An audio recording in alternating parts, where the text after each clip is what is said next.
Karena setiap orang itu dimudahkan Allah, muyassar, dimudahkan oleh Allah untuk mengamalkan amalan-amalan yang mengantarkan ia ke tempat mana Allah takdirkan ia menempatinya.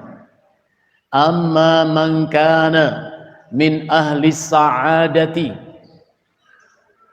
maka adapun orang yang memang Allah takdirkan sebagai orang yang mulia di tempat-tempat yang mulia itu surga, fayuyassiruhu li'amali ahli sa'adah, maka Allah pun memudahkannya untuk mengamalkan amalan yang mulia dan akan mengantarkan ke tempat yang mulia itu, ini surga. Allah mudahkan. Amma man kana min ahli syaqawati, namun bila orang itu takdir Allah untuknya termasuk orang yang hina, dicampakkan di tempat yang hina yaitu neraka, fayuyassiruhu li'amali ahli syaqawati, maka Allah pun memudahkan ia untuk mengamalkan amalan hina dan melemparkan ke tempat yang hina itu neraka. Sampai di sini kita nggak perlu bangga, tepuk dada. Alhamdulillah, anak termasuk orang yang mulia, amal saya itu mulia, amal ahli surga. Jangan, ini kan baru satu hadis. Komparasikan dengan hadis yang lain, bandingkan dengan hadis yang lain, supaya mendapatkan pemahaman komprehensif, bukan parsial, sepotong-sepotong. Kayak ada orang mengatakan, ada narasi yang disampaikan, di surga itu nanti yang paling banyak adalah orang Indonesia. Emang kita senang dengan kalimat itu? Kagak. Kenapa kita suka memberi angin segar untuk manusia? Dakwah itu basyiran wa nadhiran. Nabi pertama menyambut dakwah itu indar, peringatan keras, bukan berita gembira. Bapak Ibu masih ingat? Perintah Allah pertama kepada Nabi, dakwah terang-terangan. Apa perintah Allah? Wa anzir asyiratakal akrabin. Berikan peringatan keras kepada kaum kerabatmu. Dikumpulkan orang Quraisy, Banu Hashim, Banu Abdul Muthalib, kumpul semua. Diingatkan, ya ma'syara Quraisy, ishtaru li anfusikum la ughni ankum minallahi syai'a. Hai orang Quraisy, selamatkan diri kalian dari adab Allah dengan ketaatan kepada Allah, ibadah kepada Allah. La ughni ankum minallahi syai'a. Aku tidak akan bisa selamatkan kalian dari adab Allah. Kepada pamannya Abbas, Rasulullah mengatakan, ya Abbas, la ughni anka minallahi syai'a. Paman Abbas, selamatkan diri paman dari adab Allah. Aku tak bisa selamatkan paman dari adab Allah. Kepada bibinya tercinta Safiyah radhiyallahu anha, Rasulullah mengatakan, ya Safiyata, ya ammata Rasulillah. Hai Safiyah, bibi Rasulullah sallallahu alaihi wasallam, la ughni anki minallahi syai'a. Aku tak bisa selamatkan bibi dari adab Allah nanti. Selamatkan diri bibi sendiri, taat kepada Allah, ibadah kepada Allah. Hatta kepada putri tercinta Fatimah radhiyallahu anha, Rasulullah mengatakan, ya Fatimah binta Muhammadin sallallahu alaihi wasallam, hai Fatimah putri Muhammad, salimin mali ma syi'ti, mintalah wahai anakku kepada ayahmu apapun yang kau suka. La ughni anki minallahi syai'a. Aku tidak akan selamatkan dirimu dari adab Allah di akhirat nanti. Selamatkan dirimu sendiri. Ini hadis sahih. Jadi yang pertama justru nadhiran, bukan basyiran, peringatan keras. Ini senangnya ngasih gembira orang mulu. Kenapa yang paling banyak di surga orang Indonesia? Karena jumlah yang paling banyak kaum muslimin di Indonesia. Setuju. Dan semuanya mengucap kalimat la ilaha illallah. Setuju. Karena kita tahu Rasulullah pernah ditanya oleh seorang A'rabi, orang Arab Badawi. Dia bertanya, ya Rasulullah, ma miftahul jannati? Wahai Rasulullah, apa gerangan kunci surga itu apa? Rasulullah mengatakan, la ilaha illallah. Benar itu. Tapi ini butuh tafsir, butuh penjelasan. Karena itu Al-Imam Al-Qurtubi rahimahullah ta'ala mengatakan, la yakfi mujarradu at-talaffuz bisyahadatain. Enggak cukup orang sekedar mengucapkan dua kalimat syahadat, enggak cukup. bal la budda min iqanil qalbi an ma'aniya, tetapi wajib siapa mengucapkan syahadat mengerti hatinya tentang makna maksud kalimat itu. Maka ulama menyebutkan ada syarat-syarat sahnya syahadat, ada konsekuensi syahadat, ada pembatal-pembatal syahadat. Ini kalau nggak dijelaskan orang awam kasihan. Katanya kalau kita mengucapkan syahadat masuk surga, apapun kelakuan kita, mau mencuri, mau korupsi, mau membunuh, mau zina, yang penting pernah ngucapin syahadat la ilaha illallah. Kasihan. Syekh Fauzan dalam kitab tauhidnya menjelaskan syahadat hanya akan sah kalau memenuhi 7 syarat berdasarkan Al-Quran dan hadis Nabi Sallallahu Alaihi Wasallam. Pertama, al-ilmu, mengetahui. Lawan dari kata al-jahlu, nggak tahu. Harus tahu apa makna yang ditunjukkan kalimat la ilaha illallah. Yang kedua, al-yaqinu, meyakini benarnya kalimat la ilaha illallah, bukan meragukan, meyakini. Yang ketiga, as-sidqu, ya, dia jujur, bukan pura-pura, lawan kata an-nifaq. Yang keempat, al-ikhlas, ikhlas itu tulus, nggak ada tendensi. Ada orang, Pak, tolong dong saya dibimbing ucapin syahadat, aku mau masuk Islam. Emang kenapa? Aku mau nikah sama perempuan itu. Gak usah dibimbing ucapin syahadat. Ada tendensi disyahadatkan, dinikahkan, udah mencapai tujuannya. Sholat kagak, ibadah kagak. Kenapa gak sholat Islam? Aku kan mu'allaf, sampai punya anak cucu masih mu'allaf. Masya Allah. Jadi ikhlas karena Allah, khalisan min qalbi, dari ruh hati paling dalam. Yang kelima, al-qabulu, menerima konsekuensi syahadat. Yang keenam, al-inqiyadu, mengamalkan konsekuensinya. Dan yang ketujuh adalah apa? Al-mahabbatu, cinta dengan kalimat la ilaha illallah. Sehingga Rasulullah pernah mengatakan, afdhalu ma qultu ana wan nabiyyuna min qabli la ilaha illallah. Kalimat yang paling utama yang aku ucap dan diucap nabi-nabi sebelum aku adalah la ilaha illallah. Gak ada kalimat setara dengan la ilaha illallah. Masya Allah. Nah itu syarat. Jadi apapun yang keabsahannya ditentukan syarat-syarat, hanya sah kalau memenuhi syarat. Tidak memenuhi syarat, tidak sah. Setelah syahadat itu sah, ada konsekuensinya tadi. 2 konsekuensinya. Pertama, ikhlasul ibadati lillah, mengikhlaskan ibadah hanya untuk Allah, hanya karena Allah.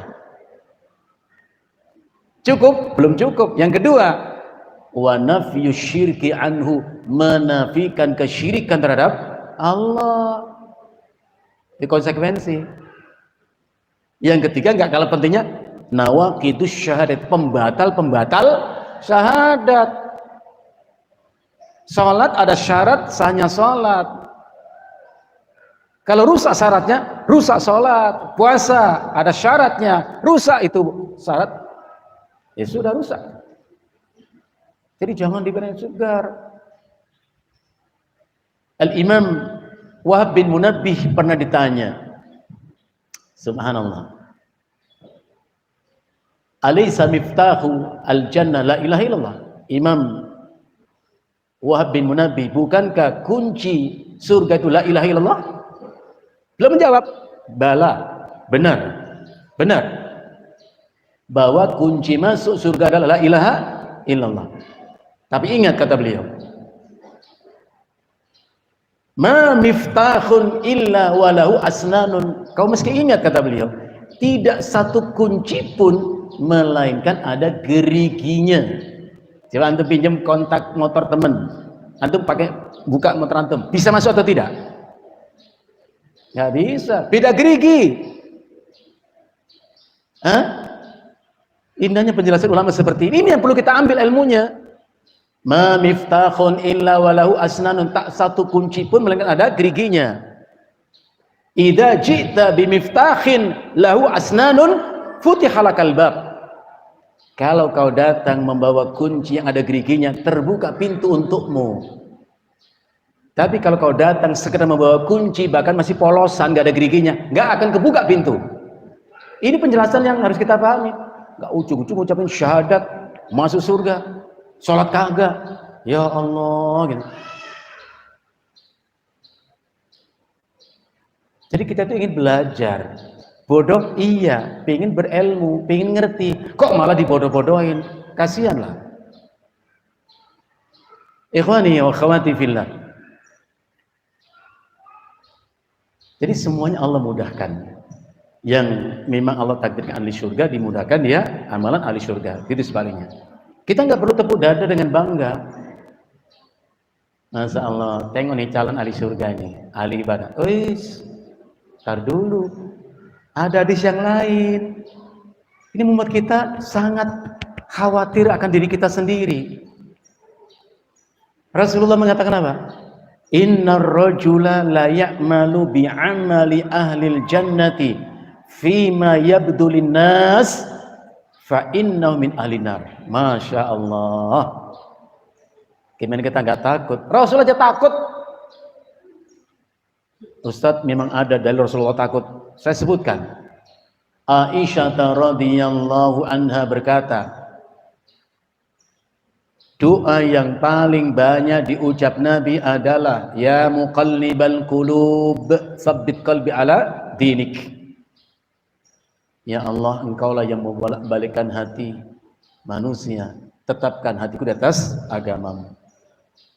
Saking seringnya itu dibaca oleh Rasulullah, Aisyah bertanya, ya Rasulullah, innaka tukthiru an tad'u bihadza. Wahai Rasulullah, sedemikian seringnya kau membaca doa dengan kalimat itu ya Rasulullah, ya muqallibal qulub. Sebegitu banyak kau ucap doa itu ya Rasulullah. Ataksha, itu pertanyaan Aisyah. Apa Aisyah mengatakan? Ataksha, apa kau khawatir ya Rasulullah? Apa kau takut akan dirimu ya Rasulullah? Jadi Aisyah menangkap ucapan itu menggambarkan kekhawatiran. Kita aja nggak pernah khawatir. Self confidence-nya terlalu tinggi, percaya diri terlalu tinggi itu. Masuk surga dah gitu. Ya Allah, Nabi tak khawatir kok. Ataksha, kau khawatir ya Rasulullah atas dirimu? Dengarkan apa ucapan Nabi.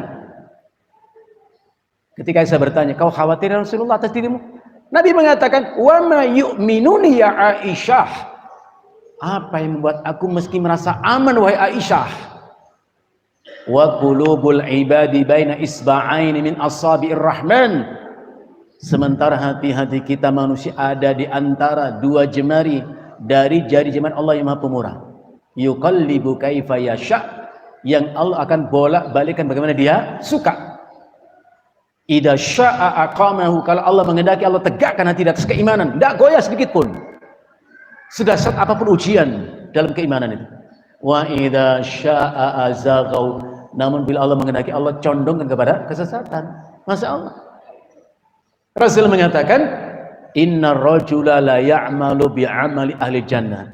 Sungguh ada seseorang yang beramal dengan amalan ahli surga, taat ibadah kepada Allah. Fima yabdu linnas, yang nampak dalam penglihatan mata manusia. Subhanallah, ini orang saleh ahli ibadah, yang nampak di mata manusia. Nabi mengatakan fa inna min ahlin nar, sesungguhnya ahli neraka. Dia itu ahli neraka. Wa ya'malu bi'amali ahlin nar, dan ada kalanya orang mengamalkan amalan ahli neraka, maksiat kepada Allah, durhaka kepada Allah, nggak nampak kebaikan sedikit pun darinya. Fima yabdu linnas, yang nampak dalam penglihatan manusia. Fa innahu min ahlil jannah, tapi di ahli surga. Jangan salah paham yang begini mah. Kita butuh tafsilat, rincian dari ulama memahami hadis seperti ini. Main comot-comot aja. Oh, belum tentu lu rajin ibadah masuk surga. Oh, yang masih juga belum tentu masuk neraka kok. Jangan enaknya saja kita memahami hadis dan ayat ini. Kalau kita tanyakan 5 ya Rasulullah, kenapa begitu ya Rasulullah? Orang nampak di mata kami itu taat ibadah kepada Allah, orang saleh. Lah kau masuk neraka? Ini orang ahli maksiat, lah kau masuk surga? Andai itu pertanyaan kita munculkan, Rasul pun sudah menjawab. Rasul sudah menjawab. Apa Rasul jawab? Fa innal a'mala bil khawatim. Karena sesungguhnya amal itu ditentukan pada akhir dan kesudahan hidup manusia itu. Tidak seorang pun yang tahu dan diberitahu dengan amal yang manakah ia akan sudah hidupnya itu. Amal baikkah? Amal burukkah? Gak ada yang tahu. Harapan tentu kita mesti punya harapan, tapi harapan jangan menafikan kecemasan. Roja itu harus, tapi jangan menghilangkan al-khauf. Harus tawazun, berimbang. Ya. Subhanallah. Kita kadang-kadang terlalu dominan harapan, kurang takut. Nggak apa-apa kita berbuat dosa, atau Allah Maha Pengampun. Itu kan kelewat rojaknya, kurang khaufnya. Allah Maha Pengampun, pasti Allah kasih tahu kita begitu. Tapi ingat, Allah berfirman, yaghfiru liman yasha wa yu'adzibu man yasha. Allah mengampuni orang yang Allah kehendaki untuk diampuni, berarti bukan semua orang. Dan Allah mengadab orang yang Allah kehendaki. Bagaimana Anda yakin termasuk diampuni? Nah, itu kurang khauf. Ikhwani wa akhwati fillah. Jadi Rasul mengatakan i'malu, beramal. Setiap orang dimudahkan Allah mengamalkan amal yang mengantarkan dia ke tempat yang ditakdirkan Allah. Pernahkah kita membayangkan, merenung, kira-kira amalan saya sejauh ini sudah cukupkah untuk mengantarkan saya ke tempat yang mulia itu? Siapa nanti kita pernah bertanya begitu? Kalau duit saya cukup nggak ya untuk beli baju baru? Bisa dihitung duitnya. Saya mau pulang kampung, cukup nggak duit? Hitung duitnya. Bisa nggak beli tiket? Gampang.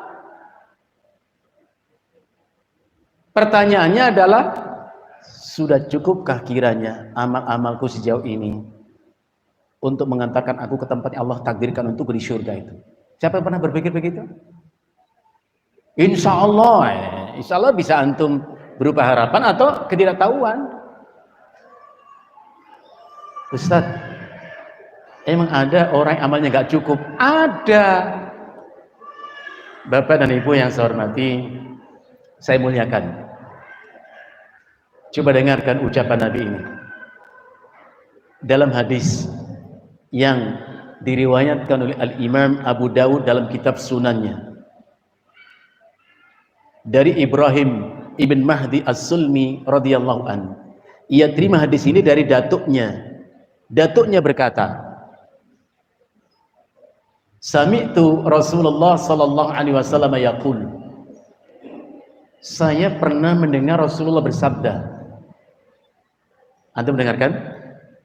Renungkan baik-baik. Jadikan ukuran buat kita. Rasulullah mengatakan, innal abda idza sabaqat lahu minallahi azza wa jalla manzilatun. Sesungguhnya apabila seorang hamba itu telah Allah tetapkan tempatnya, manzil itu tempat kedudukan yang mulia di sisi Allah, di surga. Orang itu Allah takdirkan menempati surga. Falam yablugha bi'amalihi. Nah, kasih garis bawah kalimat itu. Namun amal-amal orang itu belumlah cukup mengantarkannya ke tempat yang Allah takdirkan untuknya itu. Masya Allah. Ada ternyata fenomena ini. Jangan terlalu percaya diri. Ada orang yang Allah takdirkan menempati tempat yang mulia di surga. Hanya amal-amalnya belum cukup mengantarkannya ke surga. Coba saya tanya Bapak dan Ibu. Bapak Ibu cukup amalnya ke surga? Wallahu alam. Pasti wallahu alam jawabannya.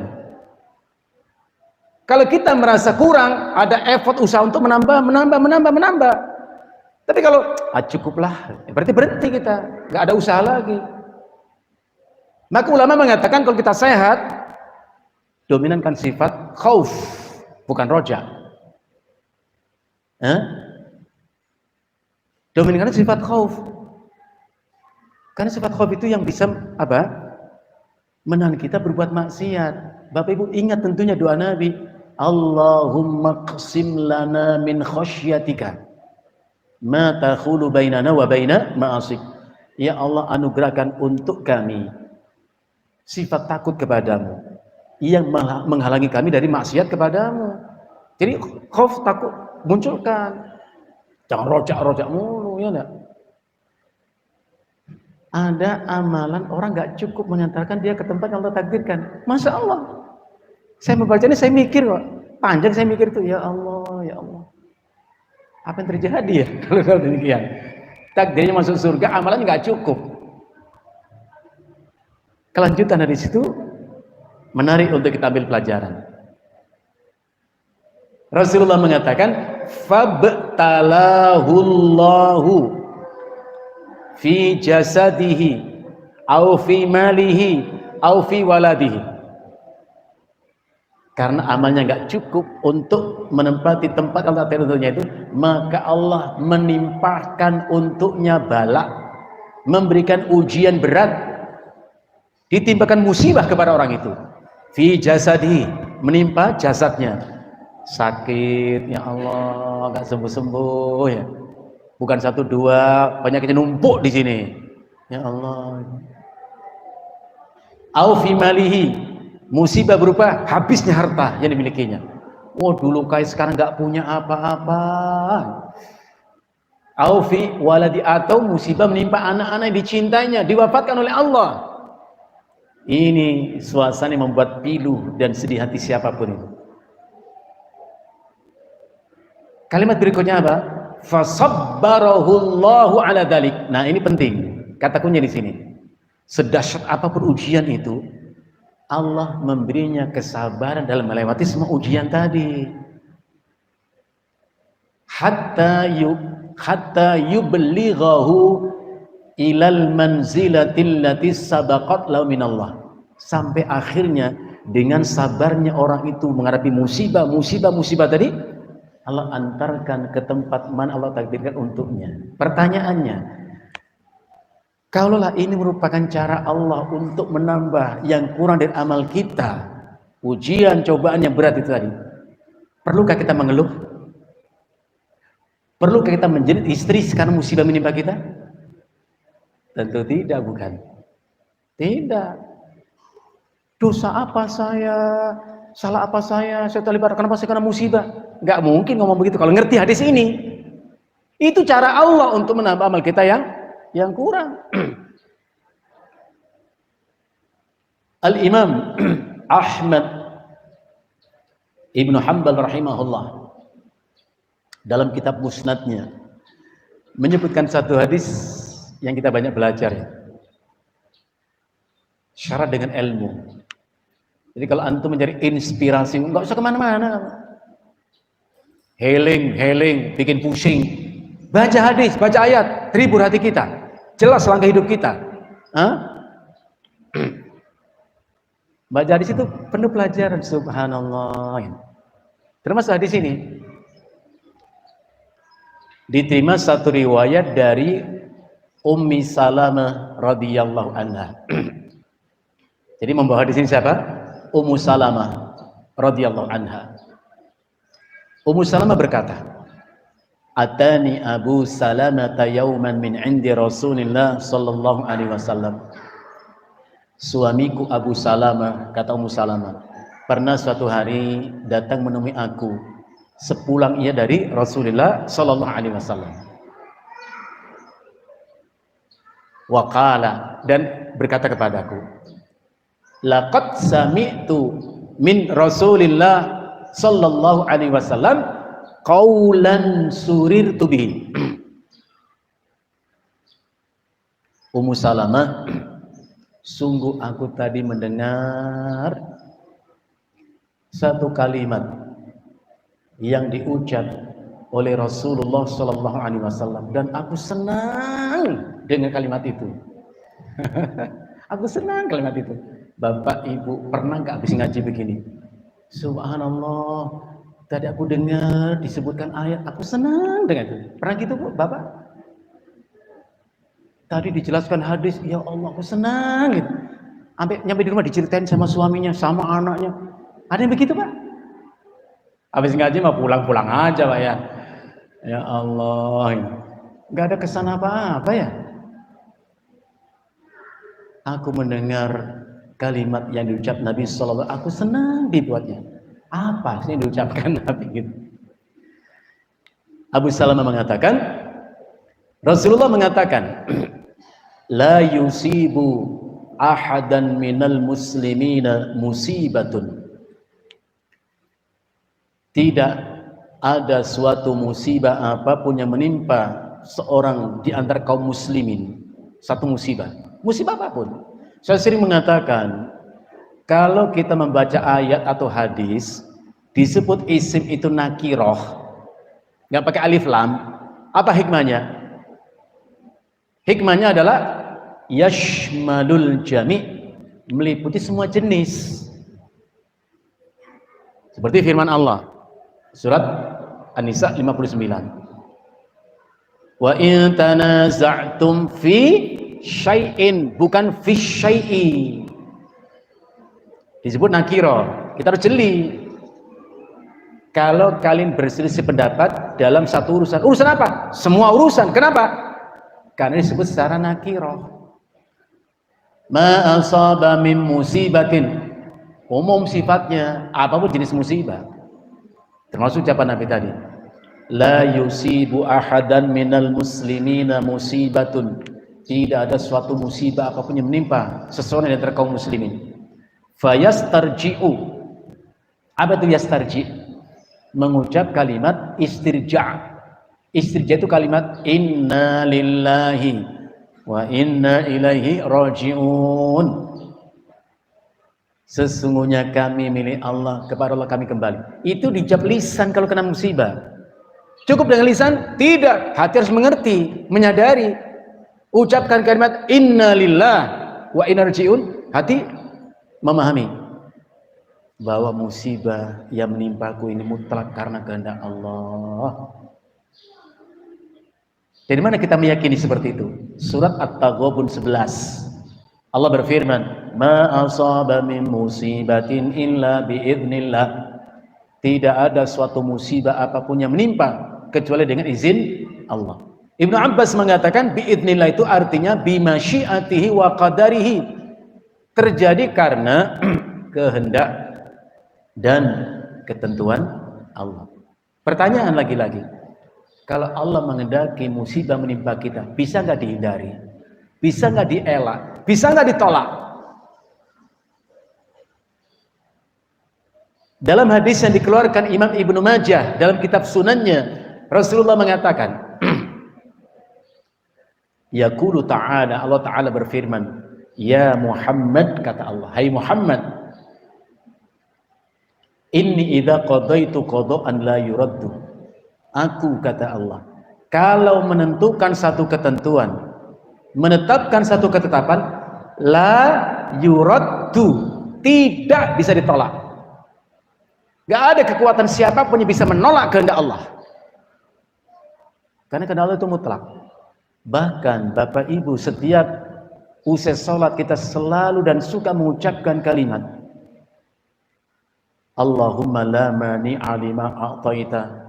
Ya Allah, tidak akan pernah ada siapapun yang menghalangi sampainya kepadaku apa yang kau berikan untukku. Harus kita yakini, tidak ada siapapun yang menghalangi sampainya kepadaku apa yang kau berikan untukku. Tidak ada yang bisa menghalangi. Wala mu'tiya lima mana'ta. Dan tidak akan pula ada siapapun yang mampu memberiku satu pemberian bila engkau tidak memberi itu untukku. Apa kalimat berikutnya? Wala radda lima qadaita. Itu diucap lisan kita, cuman hati kadang-kadang nggak connect itu loh masalahnya. Masih nggak nyambung gitu. Ucapan dan hati itu nggak nyambung. Wala radda lima qadaita, dan tidak akan ada siapapun yang menolak, menepis, menangkal ma qadaita, apa yang kau takdirkan ya Allah. Nah, Setelah membaca istirja tadi, inna lillahi wa inna ilaihi raji'un, summa yaqul, kata Nabi, ditambah kalimat berikutnya, Allahumma ajurni fi musibati wa akhluf li khairan minha. Ya Allah, berilah aku pahala dengan sabarku dalam musibah ini, dan beri aku ganti yang lebih baik. Beri aku ganti yang lebih baik.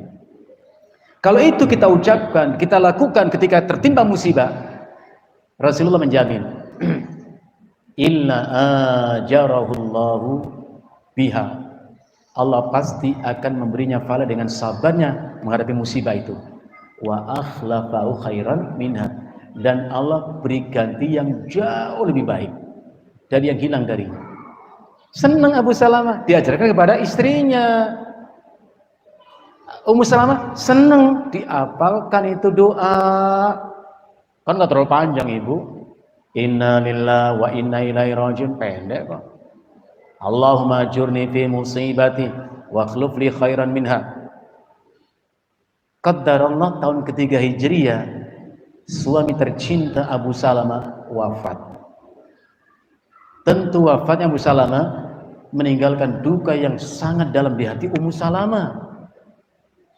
Mungkin dari air mata nggak bisa ditahan. Sedih, orang dicintai meninggal. Namun kesedihan itu tidak menghalangi beliau mengucapkan kalimat itu. Diamalkan ilmunya. Inna lillahi wa inna ilaihi raji'un. Allahumma ajurni fi musibati wa akhluf li khairan minha. Sesungguhnya kami milik Allah, kepada Allah kami kembali. Ya Allah, berikan untukku pahala dengan sabarku dalam musibah ini, dan beri aku ganti yang lebih baik. Ketika mengucap kalimat itu, dan beri aku ganti yang lebih baik, muncul tanda tanya di hati beliau, Ummu Salamah. Kenapa saya mengatakan minta ganti? Min aina li khairun min Abi Salamah. Dari mana aku dapatkan suami yang lebih baik dari Abu Salamah? Enggak ada. Ini tipologi perempuan yang salihah. Enggak melihat, enggak menemukan laki-laki yang manapun dimanapun yang lebih baik dari suaminya, enggak ada. Gimana Ibu? Setuju? Enggak ada. Ingat, jangan salah paham. Yang lebih baik, ingat, bukan lebih tampan. Oh, yang lebih tampan banyak, yang lebih kaya banyak mungkin, tapi ingat, yang tampan belum tentu baik, yang kaya belum tentu baik. Maka yang baik gak meski tampan, ya enggak? Gimana Pak?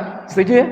Gak meski tampan, gak meski kaya. Syukur-syukur, kata ibu-ibunya, tampan Ustaz, kaya Ustaz, baik hati, alhamdulillah. Jadi Ummu Salamah bertanya-tanya, min aina li khairun min Abi Salamah. Bagaimana mungkin aku dapatkan suami lebih dari Abi Salamah? Enggak ada, enggak ada. Pokoknya enggak percaya, enggak ada lah gitu.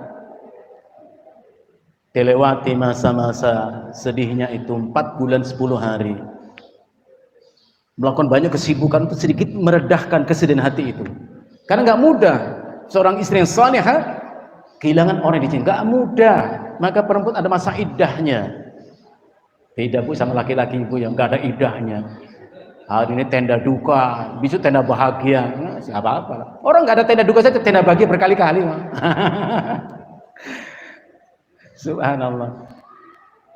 4 bulan 10 hari dilalui Ummu Salamah sepeninggal suaminya itu. Datang ke rumah beliau, siapa? Rasulullah sallallahu alaihi wasallam. Waktu itu Ummu Salamah sedang menyamak kulit, mencuci kulit hewan, dibersihkan. Jadi sibuk. Maka ibu kalau sedih cari kesibukanlah, ya. Jangan murung. Cari kesibukan supaya sedikit reda itu kesedihan. Melihat kedatangan Rasulullah sallallahu alaihi wasallam, Ummu Salamah dengan sigap mencuci tangannya, dibersihkan. Ada tamu. Rasulullah segera dihamparkan alas duduk untuk Rasulullah, diizinkan masuk Rasulullah ke rumah beliau. Apa yang dilakukan Rasulullah? Ummu Salamah sendiri mengatakan, fa khatabani Rasulullah sallallahu alaihi wasallam. Rasulullah meminang diriku. Masya Allah. Makanya ikhwan jangan lama-lama hitung masa idah perempuan itu, ya dah. Hitung, selesai masa idah, antum langsung datang. Enggak keduluan orang lain, antum kecewa. Hitung masa idahnya ini. Rasulullah hari itu setelah idah datang. Untuk apa? Untuk mengkhitbah, meminang Ummu Salamah. Pertanyaan saya tanya ibu-ibu sajalah. Ibu-ibu, kira-kira Ummu Salamah langsung menerima atau bagaimana? Jawab dong. Dipinang oleh Rasulullah, langsung diterima atau bagaimana? Atau belum pernah dengar hadis ini? Tidak ada jawaban. Ibu suka main perasaan sih begitu ya. Ummu Salamah mendengar ucapan Nabi itu, ia mengatakan, ya Rasulullah, ma ana bikuf'in lak. Wahai Rasulullah, tidaklah pantas kiranya aku mendampingimu. Tidaklah aku pantas untuk mendampingimu. Ma bi illa takunu laka rughbatu fiyya. Siapalah diriku ini ya Rasulullah? Andai kau tidak mengatakan ini dan itu, aku tidak pernah memikirkan itu ya Rasulullah. Artinya Musa enggak ngarep-ngarep, enggak. Makanya jangan suka ngarep, suka kecewa ya Bu ya. Suka ngarep, kecewa. Siapalah aku ya Rasulullah, andai kau tidak mengatakan ini dan itu, aku tidak pernah memikirkan itu. Walakinni imra'atun fiyya ghairatun syadidah. Tetapi aku ini ya Rasulullah adalah seorang wanita yang memiliki sifat sangat-sangat cemburu. Dikatakan, saya itu perempuan yang pecemburu ya Rasulullah. Wa akhafu antarani syai'an takrahuhu fayu'adzibani Allah bih. Dan aku takut, aku khawatir satu saat kau mendapati dariku sesuatu yang tidak kau sukai, kau benci. Entah ucapanku, sikapku, penampilanku, kau benci aku. Itu sebab aku diadab oleh Allah di akhirat nanti. Nah, ibu belajar. Jangan pernah membuat suami, Pak, kok gitu sih? Iya memang begitu kok gitu sih? Hah? Ada perempuan datang kepada Nabi berbincang-bincang. Udah mau pulang itu perempuan. Rasulullah bertanya, adzatu zaujin anti? Kau masih punya suami tidak? Ada ya Rasulullah, aku punya suami, ada bersamaku. Kaifa anti minhu, kata Nabi. Bagaimana sikapmu terhadap suamimu? Bagaimana ucapan tutur kamu kepada suamimu, kata Nabi. Perempuan itu mengatakan, aku sangat bakti kepadanya, aku nurut manut sama suamiku ya Rasulullah. Rasulullah mengatakan, unzuri aina anti minhu. Coba kau ingat-ingat lagi, kau ingat lagi. Bagaimana sikap perilakumu terhadap suamimu? Bagaimana ucapan tutur kamu kepada suamimu? Kenapa itu ditanyakan Nabi? Kenapa Nabi tanya itu? Nabi mengatakan fa innahu jannatuki aw naruki. Karena suamimu itu adalah surga bagimu dan atau neraka untukmu. Hadis sahih. Suamimu yang mengantarkanmu ke surga wahai wanita, dan atau suami sebab kau dicampakkan ke neraka. Banyak hadis kita sebutkan itu. Hah? Masalah.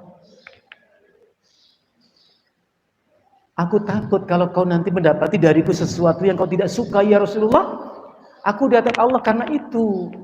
Aku takut. Wa ana imra'atun qad dakhaltu fi sinni, dan aku seorang wanita yang tak lagi muda usia ya Rasulullah. Enggak muda usia. Wa ana imra'atun du'iyalin, dan aku wanita yang sudah punya anak-anak keturunan dengan suamiku ya Rasulullah. Itu kegelisahan diungkapkan oleh Ummu Salamah. Jadi nggak ada yang ditutup-tutupi. Punya anak bilang nggak punya anak, ngomong saja punya anak. Hah? Rasulullah subhanallah sangat bijak dan piawai dalam apa? Meyakinkan Ummu Salamah itu. Rasulullah mengatakan, amma ma dzakarti minal ghirati Ummu Salamah, apa yang kau sebut tentang sifat cemburumu itu, fayudhibuhallahu anki, semoga Allah segera hilangkan dari hatimu. Amma ma dzakarti minas sinni, adapun apa yang kau sebutkan tentang usiamu tak lagi muda, faqad balagani mislul ladzi balagaki, aku pun sama tak lagi muda usia. Apa yang kita ambil pelajaran di situ?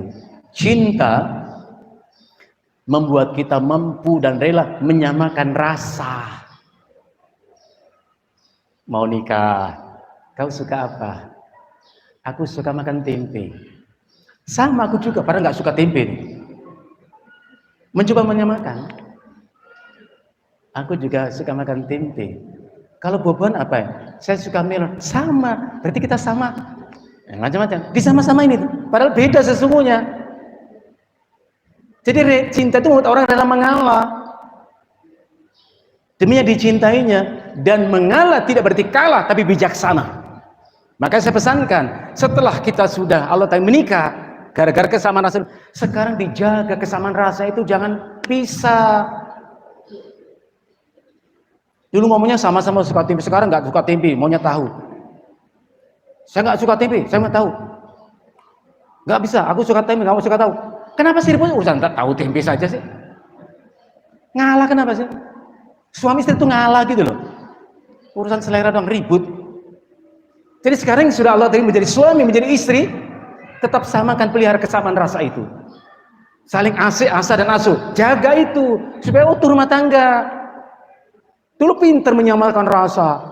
Sekarang sudah beda banget gara-gara begitu saja, sepele-sepele. Contoh Rasulullah, apa yang kau katakan bahwa kau tak lagi muda usia Ummu Salamah, aku pun begitulah, aku pun tak muda lagi usiaku. Amma ma dzakarti minal iyali, dan apa yang kau katakan tentang anak-anak muda suamimu itu, iyali itu nanti menjadi anak-anakku juga. Cakep ya enggak? Faktanya banyak laki-laki kesemsem sama ibunya yang masih muda usia itu, walaupun sudah janda, tapi nggak demen sama anaknya. Gimana? Maka perempuan ekstra hati-hati yang begini, mah.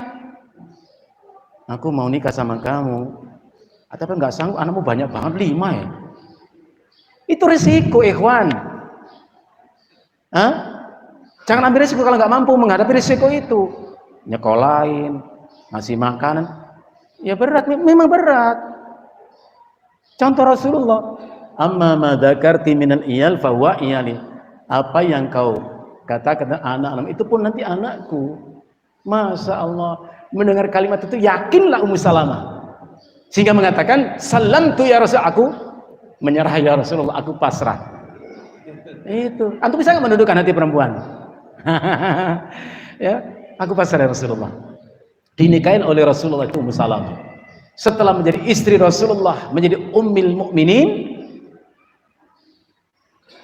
Ummu Salamah mengatakan, abdalani Allahu khairan min Abi Salamata Rasulullah sallallahu alaihi wasallam.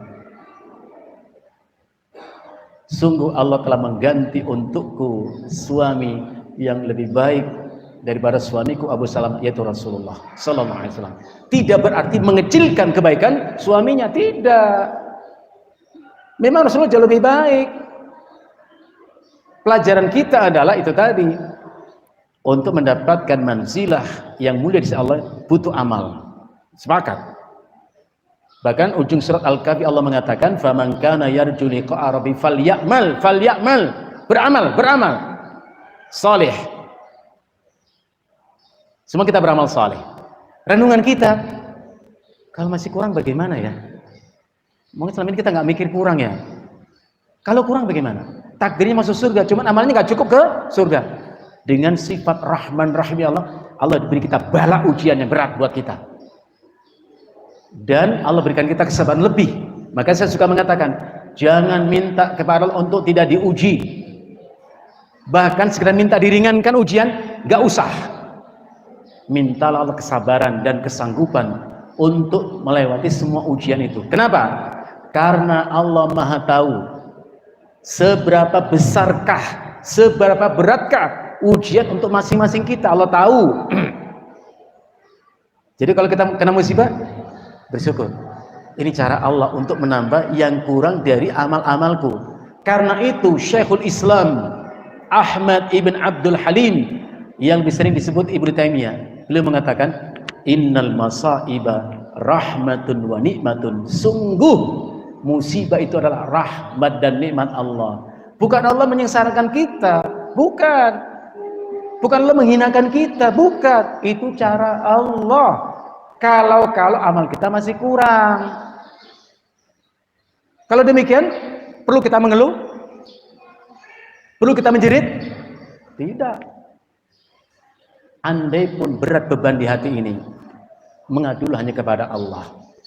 Contohlah Nabi Yakub alaihissalam, betapa beliau sedih kehilangan putra tercinta Yusuf itu. Ya, hazanan, kesedih, sedih Nabi Yakub itu. Hatta biyaddat ainahu minal khusni, sampai kedua matanya nggak bisa melihat karena sering nangis, sedih, matanya nggak kelihatan. Apa beliau mengatakan? Ashku bathi wa husni ilallah.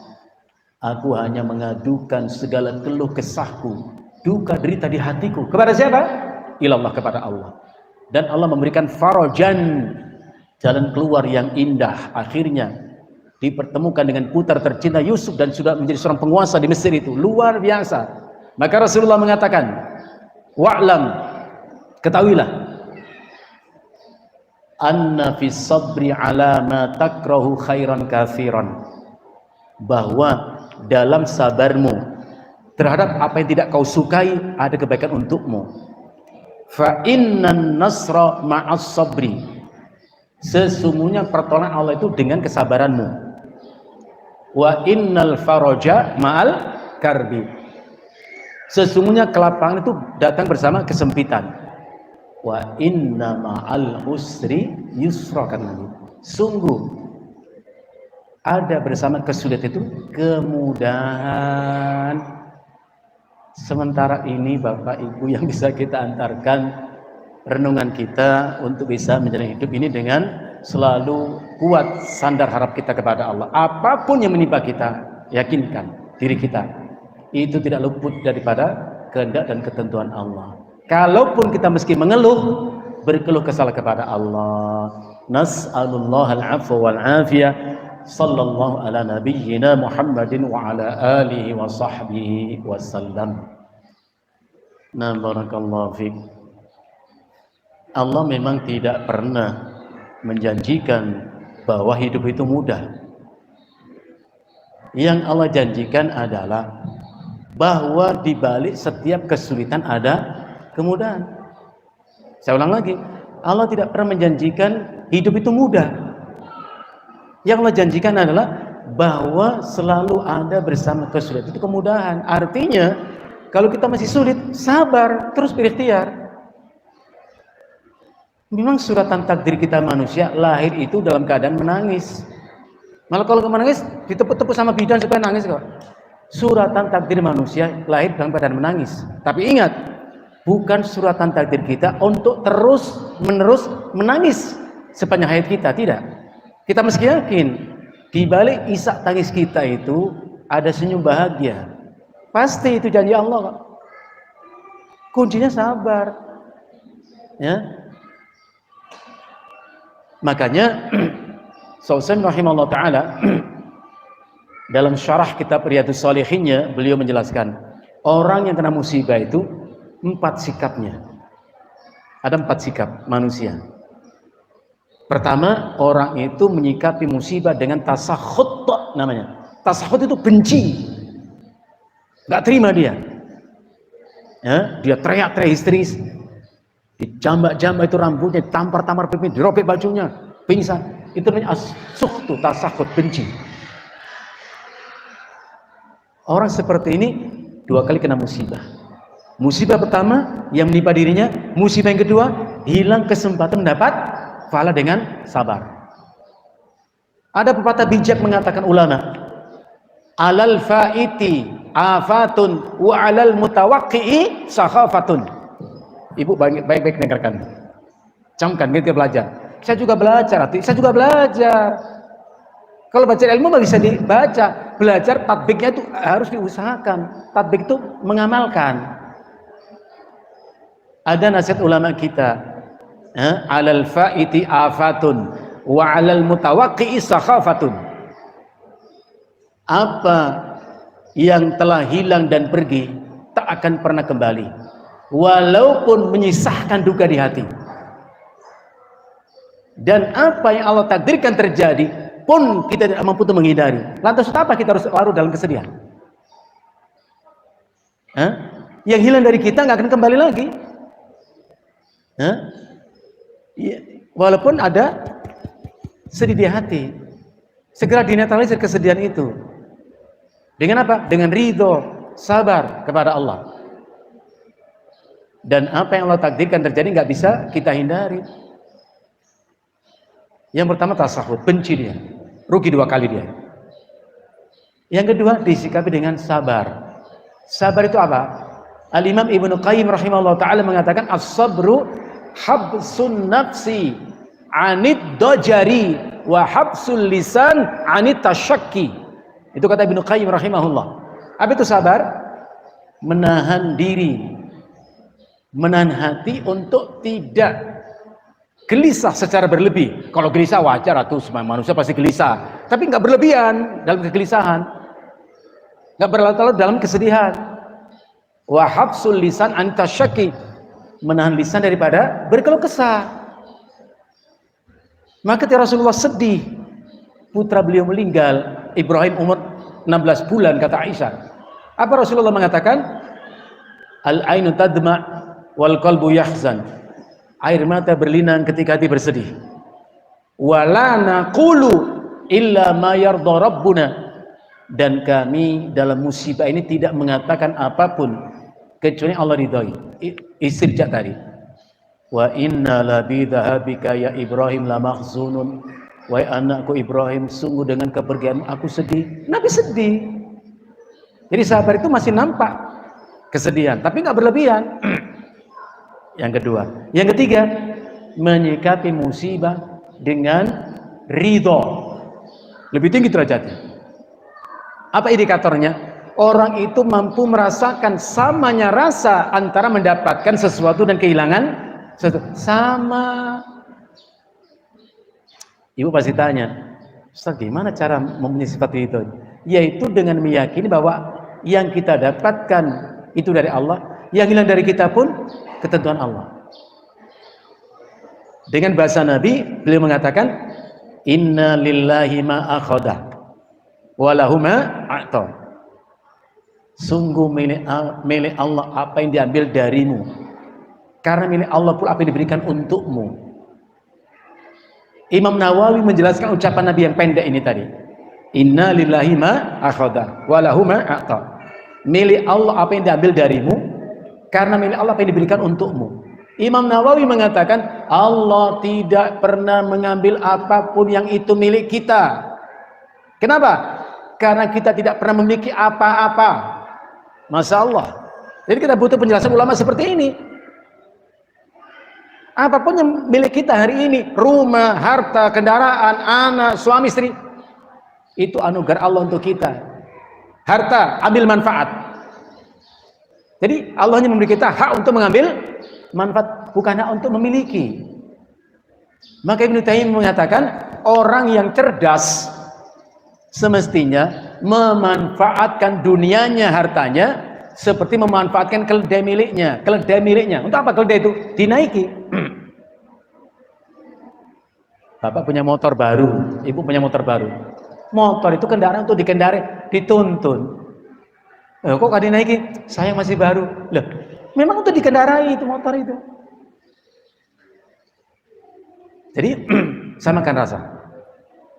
Contoh yang paling utama Ummu Sulaim, contoh yang paling ridho itu. Gak ada efek seperti yang pertama tadi. Putranya meninggal, ditanya sama suaminya, gimana anak kita wahai Ummu Sulaim? Huwa askanu min qabl. Anak kita lebih tenang di sebelum, padahal meninggal. Ya bukan bohong, memang orang meninggal itu, anak meninggal itu ya dia tenang. Awalnya kan nangis, menjerit karena kesakitan. Sekarang dia meninggal, dia tenang. Padahal maksud kata tenang itu meninggal sudah. Dan bersolek untuk suaminya, makan bersama, tidur bersama. Habis itu dia ngomong. Nah ini perempuan yang pintar ngomong sama suami. Setelah memenuhi hak suaminya, Sulaim mengatakan, Abu Tolhah suaminya, bagaimana menurutmu kalau ada orang menitipkan barang kepada kita, kita jaga tidak itu barang amanah itu? Yuk kita jaga, itu kan amanah orang lain. Terus bagaimana kalau yang punya barang itu mengambil dari kita? Bisa kita pertahankan? Ya nggak bisa, kan bukan milik kita. Lurus saja begitu. Kalau begitu besok pagi segera kau kuburkan anakmu, diambil sama yang punya. Jadi luar biasa Sulaim ini. Jadi sama rasa ketika mendapatkan sesuatu sama kehilangan sesuatu. Kalau kita kan beda. Terima uang, wah senang, gembira. Kehilangan duit, beda banget itu. Reaksinya itu. Ridho berarti sama. Nah, kita harus meningkat. Yang paling tinggi adalah yang keempat, yaitu syukur kepada Allah. Walaupun kena musibah. Karena tidak akan memprotes ketentuan Allah itu. Ya Allah memang mutlak kehendaknya. Rasanya kita belum sampai ke tingkatan ketiga, keempat belum itu. Kedua saja alhamdulillah ya Bu, masih sabar, tapi dipraktekkan. Betul Ibu katakan tadi, ada seorang wanita sedang menangis sedih pilu di depan pusara anak laki-laki yang baru saja meninggal. Nangis dia. Rasulullah menghampirinya dan mengatakan, ittaqillaha wasbiri. Ibu, bertakwalah kepada Allah, sabarlah. Tanpa tengok siapa yang ngomong di belakangnya itu, ibu tadi langsung menghardiknya. Iyyaka anni, pergi kamu dariku. Innaka lam tusab bi musibati, kamu tidak merasakan musibah menimpaku. Pergi. Diusir Rasulullah. Nggak lama dikasih tahu sama ibu tadi, ada orang ngasih tahu, Bu, yang ngomong tadi Rasulullah. Kenapa ibu kasar gitu ngomongnya? Hah? Rasulullah. Langsung dia lari ke rumah Rasulullah, segera berangkat ke rumah Rasulullah, menyampaikan kata maaf atas kelancangan ucapan itu kepada Nabi. Rasulullah marah? Enggak. Rasulullah hanya mengatakan, tadi ibu sebutkan, Rasulullah mengatakan as-sabru inda as-sadmatil ula. Sabar itu memang adanya di hantaman yang pertama. Dengan berita membuat kita sedih, langsung istirja. Itu baru hebat. Dengar berita kematian orang dicintainya, nangis menjerit, jama-jama rambutnya, pingsan. Sadar, nangis lagi, pingsan lagi. Lama-lama, aduh, aku sabar aja, udah capek, aku nangis. Itu bukan sabar namanya, terlambat. Dan kita suka begitu, terlambat mulu gitu kan. Belajar. Ucapan Nabi tadi loh, siapa kena musibah, fayastarji'u, itu langsung. Jangan kepanjangan mikir. Urusan sedih makanya langsung ditata hati ibu, ditata. Memang musibah ini perih di hati saya, sedih hati saya nggak bisa menahan air mata saya, nggak ada masalah, ucapkan istirja, ulang-ulang kalau perlu. Innalillahi wa inna ilaihi raji'un. Nggak apa-apa, tata lagi hati terus. Apalagi perempuan butuh waktu lama itu untuk bisa betul-betul netral. Efek musibah itu lama, ya, karena manusia terutama wanita diberi sifat luar biasa itu, ya, perasaannya itu sangat tajam. Ada nggak guru TK, playgroup, laki-laki gede-gede badannya, berjenggot, kumisan, ada nggak? Nggak ada. Kabur itu anak TK ya, enggak, gurunya laki-laki galak-galak. Biasanya perempuan lemah lembut, ya, gerakannya sama dengan anak-anaknya. Perempuan, karena memang ada cita rasa yang tinggi itu perempuan, ibu ya. Maka kita praktekkan sabar. Ibu bukan hanya ilmu, praktekkan gitu ya. Insya Allah kita bisa. Ibu tadi bilang apa? Susah. Susah itu bukan berarti tidak mungkin, hanya butuh riyadhah.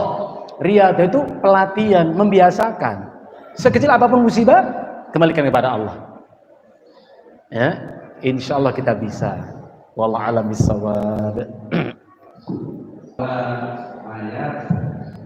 Satu-satu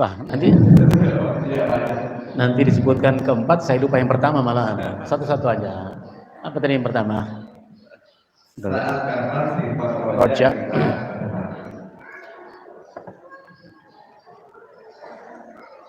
Ada khilaf di antara ulama memang. Ada yang mengatakan khuf roja itu harus seiring. Bahkan digambarkan khuf roja itu seperti dua buah sayap pada seekor burung. Burung itu kalau terbang barengan kiri kanan dikepakkan begitu.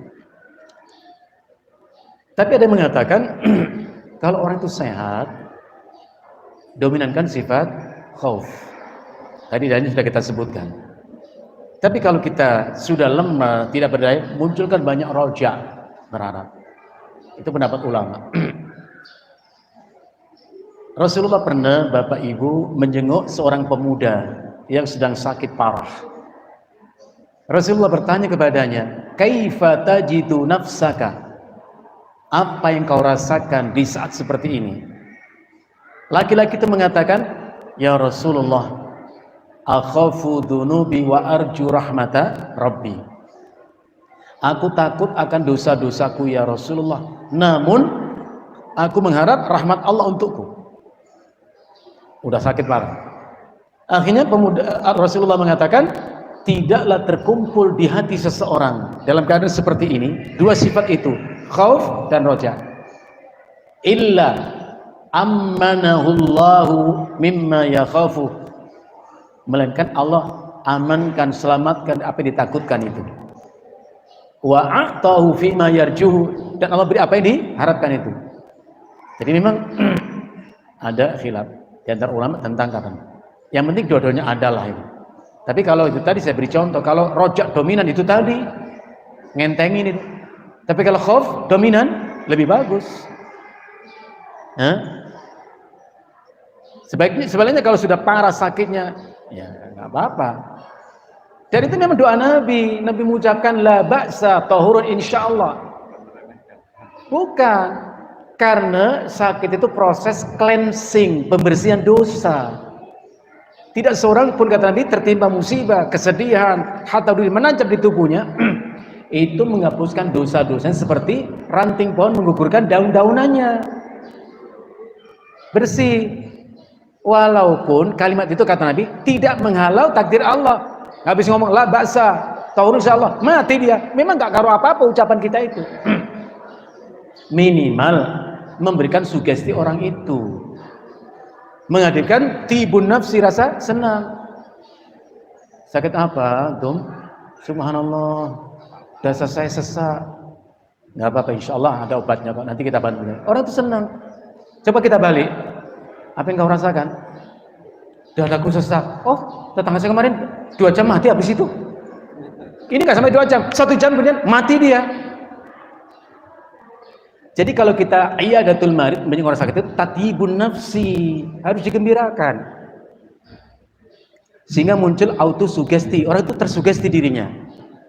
Nanti muncul autoimun tuh, kok autoimunitas tumbuh kan? Ada semangat, tapi kalau dibuat tambah depresi dia. Sakit begini mah nggak ada obatnya. Dokter juga angkat tangannya begini mah. Kayak apa perasaan orang itu juga? Maka kita gembirakan, nggak apa-apa. La ba'sa tahurun itu bisa berarti akan sembuh sakit seperti ini, atau sebaliknya. Jangan diam. Bahkan kalau perlu kita minta doa orang sakit itu, ingat ada hadis kita minta doa orang itu. Tapi jangan bahasa yang vulgar. Bapak sakit, iya parah ya, iya parah. Oh kesempatan, tolong doakan saya Pak, karena ada orang sakit parah itu mustajabah.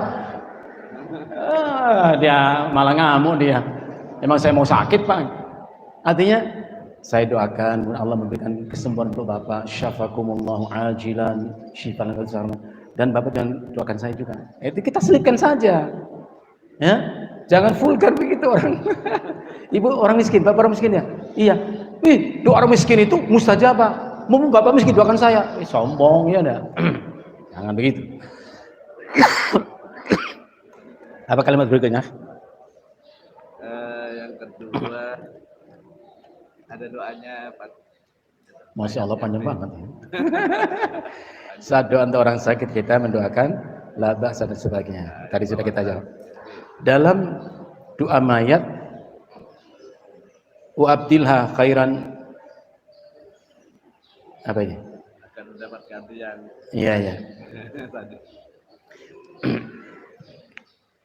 Memahami kata illa akhlafal khairan minha. Allah ganti. Saya cerita sedikit. Saya pernah takziah di Rawamangun, jamaah kita. Suaminya meninggal udah tua, istrinya udah tua. Ketika saya menjelaskan dari sini, saya mikir, loh neneknya sudah teman, mau nikah lagi kan? Gimana caranya nih? Saya muter pikiran. Oh ternyata memberi ganti itu nggak meski di dunia, nggak cash and carry. Itu kayak contoh kasusnya itu Ummu Salamah. Coba lihat surat At-Tur ayat berapa itu? 21 berapa? Allah Subhanahu wa taala berfirman, "Walladzina amanu" dan orang-orang yang beriman, "wattaba'athum dzurriyyatuhum bi iman." Dan diikuti imannya itu oleh keluarganya, anak keturunan istri dan anaknya. Suami meninggal, dia beriman tetap kepada Allah. Apa janji Allah? Alhaqna bihim dzurriyyatahum. Akan kami pertemukan mereka dengan anak cucunya nanti di surga, pertemuan yang lebih baik. Sekarang ketemu suami istri, anak-anak, minyak goreng mahal, pertalite akan naik lagi, jerit semua, apa enaknya? Hidup lalui saja, mau sedih nanti di sana diganti lebih baik. Saya ketemu jawabannya, oh iya berarti ganti nggak meski di dunia, ibu di akhirat. Ya kalau masih muda mungkin lagi. Apa Ustadz, anak ikhwan yang butuh pendamping ya? Mungkin, tapi kalau sudah nenek tua, nenek gimana? Mau nikah lagi nih? Ogah. Mas begitu sih nenek. Digantinya itu nanti di akhirat, nggak meski di dunia. Mau kita kan itu cash and carry. Artinya saiki ya saiki. Hilang sekarang, ganti sekarang. Ya enggak begitu. Allah itu enggak tunduk kepada kemauan kita. Wa yaf'alullahu ma yasha. Allah berbuat apa yang dia mau. Memberi janjinya di sini atau nanti urusan Allah. Ya. Fa'alun lima yuridu, bukan lima nuridu. Kita ingin, kalau Allah enggak ingin enggak akan terjadi. Begitu ya. Jadi bukan harus sekarang dan sekarang. Di atas terasa tak enak, tak enak hati. Kenapa? Doa A dan B tadi di atas terasa tidak enak hati. Kenapa? Apa maksudnya? Oh itu doa Nabi. Inna lillahi wa inna ilaihi raji'un. Allahumma ajurni fi musibati wa akhlifni khairan minha. Di mana yang tidak enak? Walaupun bukan merupakan keharusan. Apa perlu istri ditinggal mati harus nikah lagi? Itu urusan pribadi. Kalau tidak pun tak mengapa.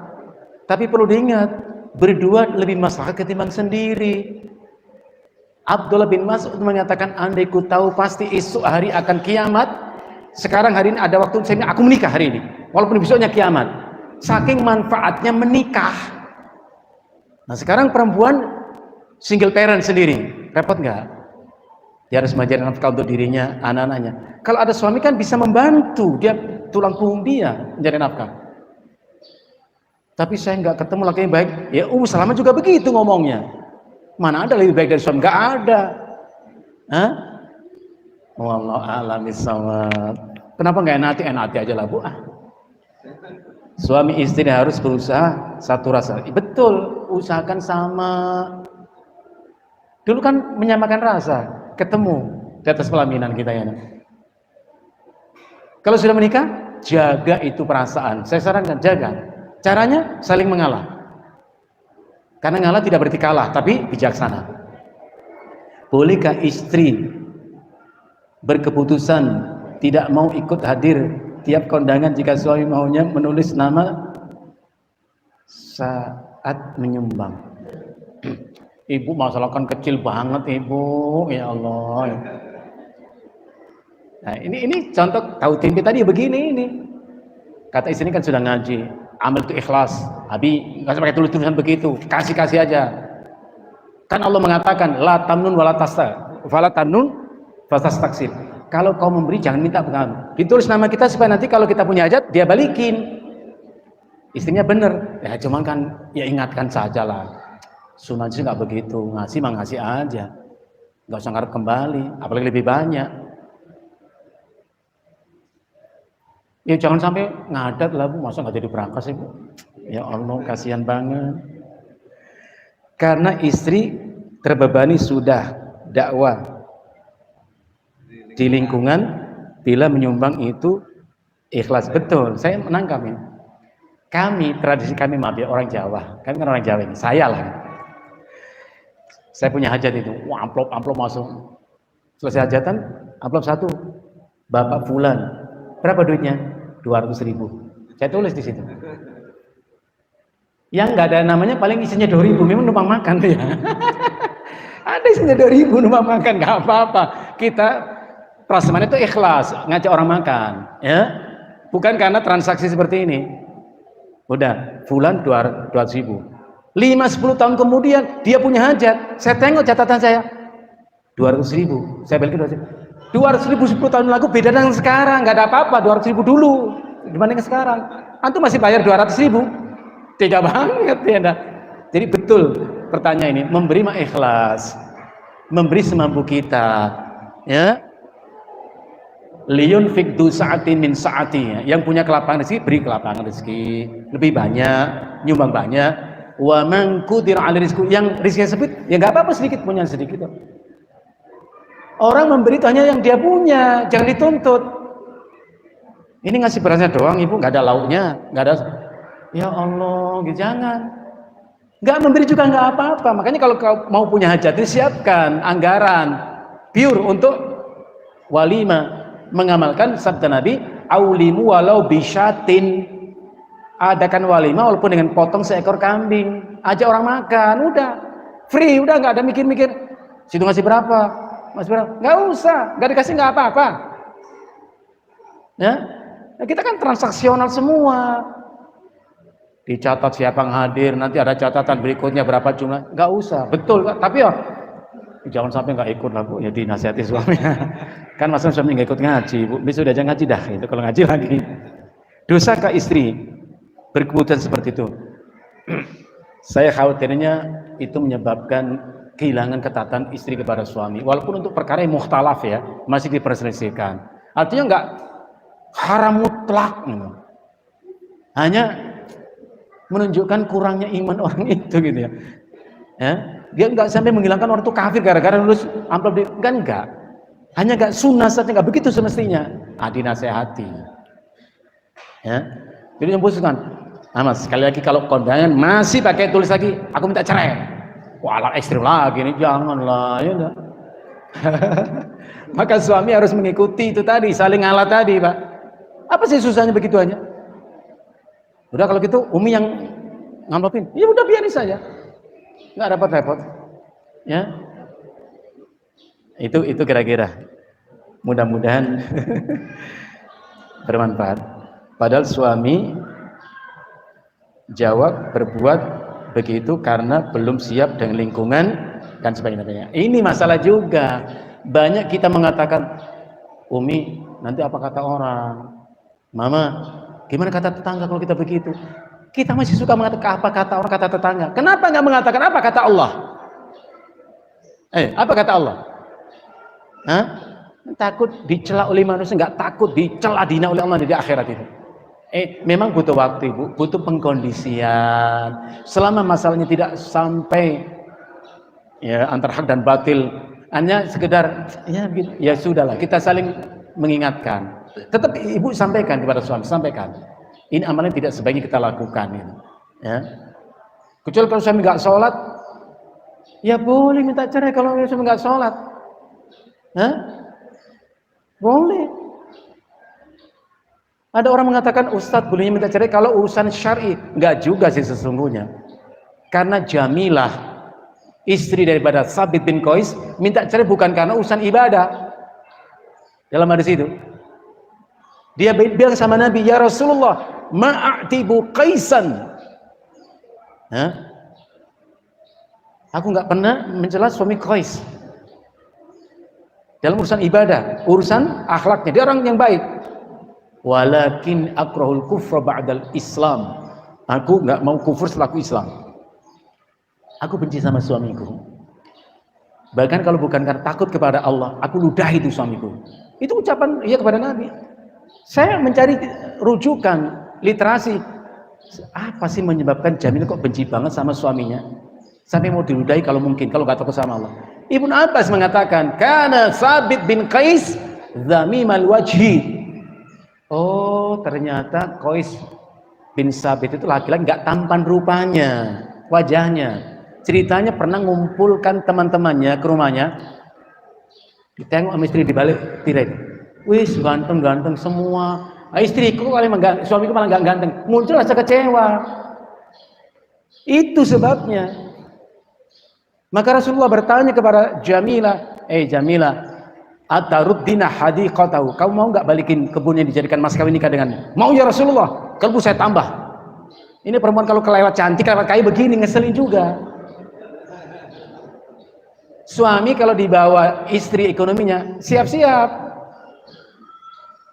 Ditantang sama, aku balikin kebunnya, aku tambah kalau perlu, kalau dia mau. Yang penting aku diceraikan. Dipanggil oleh Rasulullah Sabit bin Qais. Ya Sabit, Sabit, khud al-hadiqah, ambil balik kebun yang kau jadikan mas kawin nikah dengan istrimu. Wa talliqa tatliqatan, ceraikan dia segera. Tapi saya mikir, apa gara-gara begitu aja? Habisnya suamiku gondrong, suruh potong rambutnya, suruh rapi-rapi, buat yang ganteng lah gitu.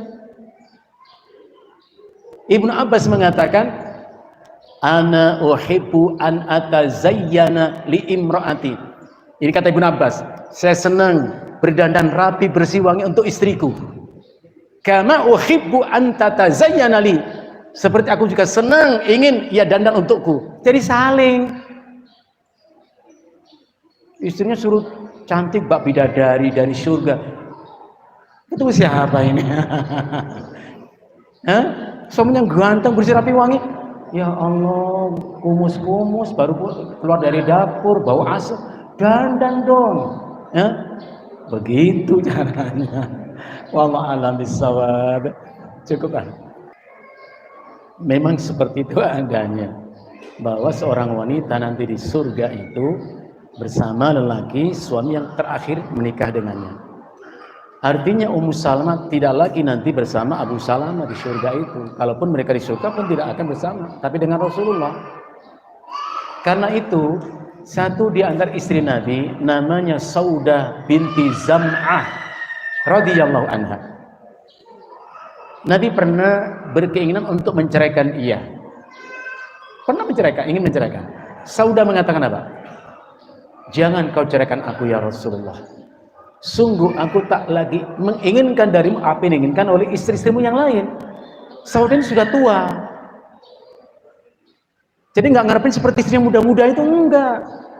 Jangan ceraikan aku. Aku hanya ingin nanti di akhirat tetap sebagai istrimu ya Rasulullah. Aku hibahkan giliranku untuk istrimu yaitu Aisyah. Jadi Aisyah dapat 2 kali giliran. Giliran dia sendiri, giliran Saudah.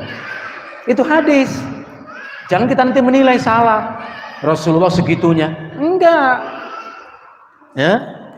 Jadi Saudah nggak mau diceraikan hanya supaya tidak tetap bersama Rasulullah. Sehingga beliau ridho gilirannya untuk Aisyah. Itu disebutkan dalam kitab As-Samtus Samin fi Manaqibi Ummahatil Mu'minin. Untaian permata indah dari perjalanan hidup istri-istri Rasulullah. Kitab ini ditulis oleh Al-Imam At-Tabari, Al-Imam Abu Ja'far At-Tabari. Yang menarik, saya pernah ditanya akhwat, tapi tidak langsung, via waktu itu SMS, belum ada WA, SMS. Ustadz, anak tahu bahwa wanita itu nanti di akhirat bersama suami terakhir menikah dengannya. Qadarullah, anak telah diceraikan Ustadz sama suami anak. Bagaimana kiranya nanti kalau anak di surga, dengan siapakah anak di surga? Kan sudah diceraikan.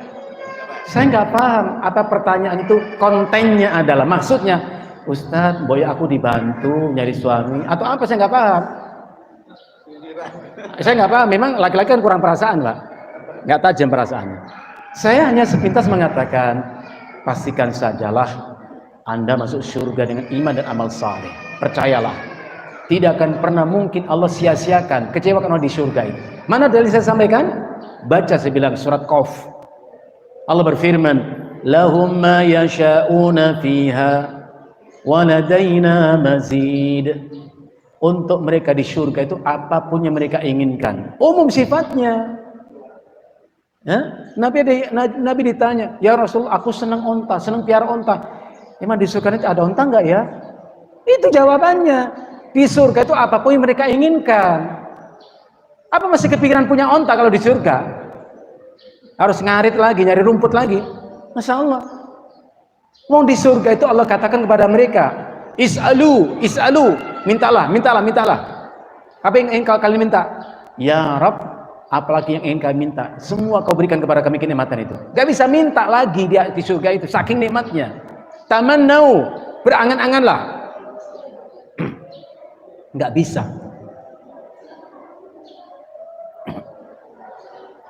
Walaupun sekedar berangan-angan, gak bisa. Jadi saya bilang, pastikan Anda dengan iman dan amal soleh masuk surga. Nggak mungkin Anda berpikir saya masuk surga nggak ada suami, keluar aja dari surga, keluar kemana? Di luar surga itu neraka, nggak ada tempat ketiga. Jadi saya bilang, pastikan dengan iman dan amal soleh masuk surga. Allah nggak akan kecewakan. Lama saya mikir-mikir, oh jangan-jangan minta informasi kali ya, Ustadz ada ikhwan nggak yang berminat untuk ta'addud dan sebagainya. Saya nggak nangkep waktu itu. Masya Allah. Jadi memang betul ya, seorang wanita nanti bersama laki yang terakhir menikah dengannya. Pertanyaan banyak kalau mau ditanyakan. Kalau perempuan qadarullah meninggal belum menikah, dengan siapa? Banyak pertanyaan kalau mau tanya. Suka tanya sih. Yang pasti itu tadi, untuk mereka apapun di surga itu mereka inginkan. Gak mungkin Allah kecewakan, percaya. Jadi yang kita pikirkan sekarang bukan ada apa dengan kita di surga, gimana caranya ke surga, itu saja dulu kita renungkan. Maka tadi kita membahas takdir kita masuk surga, amalan kita gak cukup. Cara Allah kita diberi bala. Oh iya, itu gak apa-apa lah, kita sabar. Toh itu memang cara Allah untuk mengantarkan kita ke tempat yang mulia itu. Apa mungkin Allah kecewakan kita? Enggak akan lah, enggak akan. Lilladzina amanu al-husna waz-ziyadah. Bagi orang beriman itu balasan yang baik di surga dan tambahan-tambahan kenikmatan di surga itu. Walaupun sebagian ulama tafsir mengatakan ziyadah di situ maksudnya adalah nadratun ilallah, melihat Allah. Wallahu a'lam bishawab.